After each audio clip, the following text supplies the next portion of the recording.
I just want to quickly look at it, that question that we saw in, the introduction. The project would help address water and food security for the communities within the basin.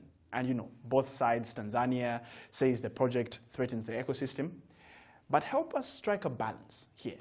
How can conservation and development go in tandem? Yeah, thank you very much, and thank you for inviting me this afternoon. Let's make this question even much bigger. Right.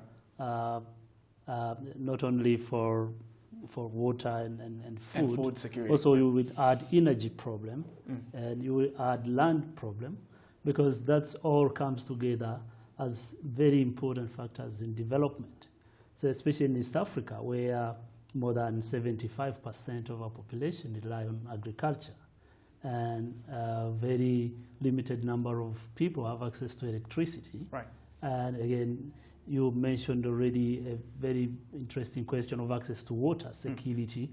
So the three nexus, basically food, water, and energy, comes in together as part of the development for East African community. Right. Now, if we talk about conservation, what are we talking about? We are talking about actually that balance, that kind of sustainable outlook, sustainable projections of today and then tomorrow, right?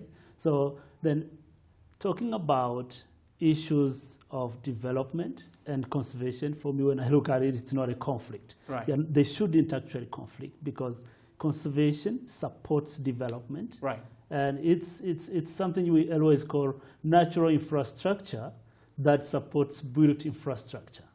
I love the fact that you're, talking about it from an energy perspective, because we're still looking at, insufficient energy when you look at both countries, whether Tanzania or Kenya.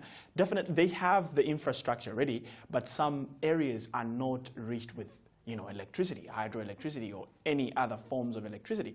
Now, it is very interesting that they're also speaking about the, ecosystem and conservation. Of course, we know that Serengeti National Park is one of the most visited, and the Masai-Mara, huge, tourism on the same. But shouldn't electricity and energy also, be a big conversation to talk about?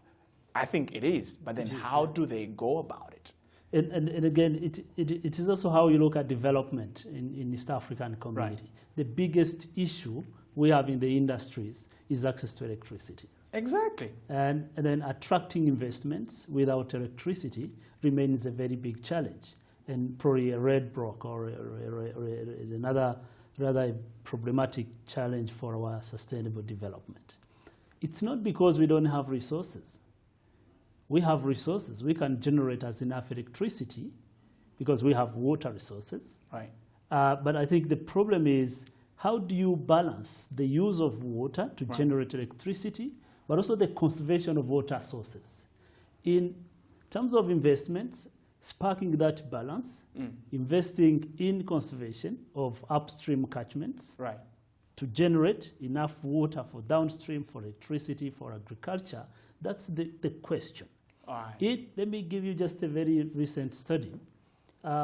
Degradation or loss of forest in the whole of East Africa has actually increased in most countries. We lost more than 700 hectares, 700,000 hectares every year in all of these 4 countries in East Africa. But what are the efforts of reforestation? Afforesting and replanting and restoring and protecting what we have. Right. That should be really a major effort we need to invest in. And do you see that happening? Because if I remember very well, it was in February, if not March, when we saw, the Kenyan government coming out to say that they will be planting about 1 million trees. That is just Kenya and probably just Nairobi. But do we see the effort, coming to trickle down on, other communities? Do people feel the need to do that?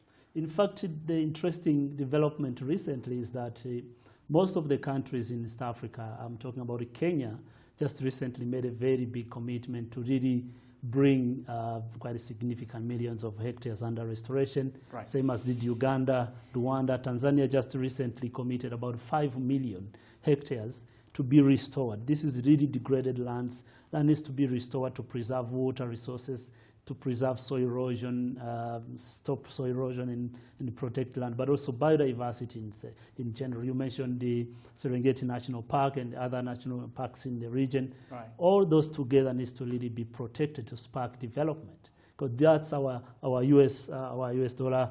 You know, the top foreign exchange. So, yeah, and I wanted to, you know, finish on this point, right?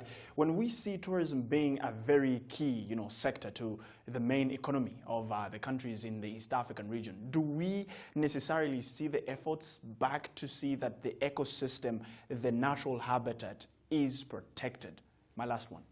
In fact, I have to confess that there have been significant changes. Start from Rwanda. Mm-hmm. The IUCN Red List of species have recently erased or removed mountain gorillas on the list, because they are no longer on the red list. They are now in the green list. Right.